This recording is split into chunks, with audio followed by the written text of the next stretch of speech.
અડાજણના 45 વર્ષીય કોન્ટ્રાક્ટરને હની ટ્રેપમાં ફસાવવામાં આવ્યો। કોન્ટ્રાક્ટરના ફોટા પાડી ટ્રેપ કેસની ધમકી આપી નકલી પોલીસે 5 લાખ પડાવી લીધા। હાલ તો હની ટ્રેપ કરનાર યુવતી સહિત 6 સામે ઉમરા પોલીસ સ્ટેશનમાં ગુનો નોંધાયો છે। ટોળકીના 4 આરોપીઓને ઝડપી પાડવામાં આવ્યા।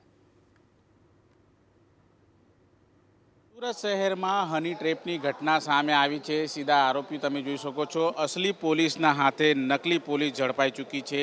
માહિતી મળી રહી છે તે મુજબ અડાજણના કોન્ટ્રાક્ટરને હની ટ્રેપમાં ફસાવવામાં આવ્યો હતો। ત્યારે ઉમરા વિસ્તારમાં સમગ્ર ઘટના બની હતી। ત્યારે ઉમરા પોલીસને ઘટનાની જાણકારી મળતાની સાથે તાત્કાલિક ધોરણે ઉમરા પોલીસ એક્શનમાં આવી હતી। કોન્ટ્રાક્ટરના નગ્ન ફોટા પાડીને રેપ કેસની ધમકી આપવામાં આવી હતી। ત્યારબાદ નકલી પોલીસે આ દેખાઈ રહી છે 4 આરોપીઓ તેઓ નકલી પોલીસે 5 લાખ રૂપિયા પડાવી લીધા હોવાની માહિતી સાંપડી રહી છે। ત્યારે હની ટ્રેપ કરનાર યુવતી સહિત કુલ 6 જેટલા શખ્સો વિરુદ્ધ ઉમરા પોલીસ સ્ટેશનમાં ગુનો નોંધાયો છે। જોકે આ ટોળકીના કુલ 4 આરોપીઓને ધરપકડ કરવામાં આવી છે। અડાજણના 45 વર્ષીય કોન્ટ્રાક્ટરને હની ટ્રેપમાં ફસાવવામાં આવ્યો હતો।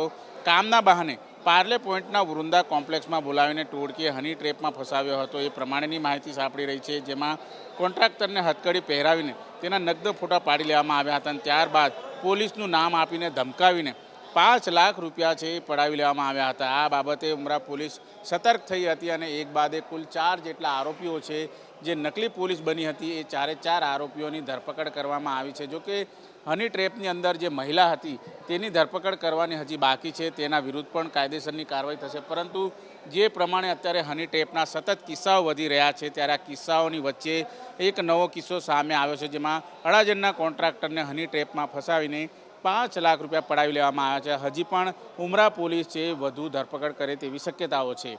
कैमरामैन प्रदीप साथे धनराज बागले, एबीपी अस्मिता, सूरत। टोटल 6 लोग जो इस हनी ट्रैप का जो अटेम्प्ट किया उसमें ये लोग शामिल थे। उसमें से 4 को अरेस्ट किया गया है। 2 के लिए हम लोग अभी सर्च कर रहे हैं। उसमें जो आरोपी हैं वो अमन उल्ला जनादुल्ला शेख है। ये पार्ले पॉइंट पर अपने परिवार के साथ में रहता है। इसका काम इस गुनाह में इसने फरियादी से कांटेक्ट किया, उसको अपने घर पे बुलाया। घर पे आने के बाद में लड़की को अंदर बिठा रखा था और बाहर से कुंडी लगा दी। दूसरा आरोपी जो है वो विजय मणिलाल माली है।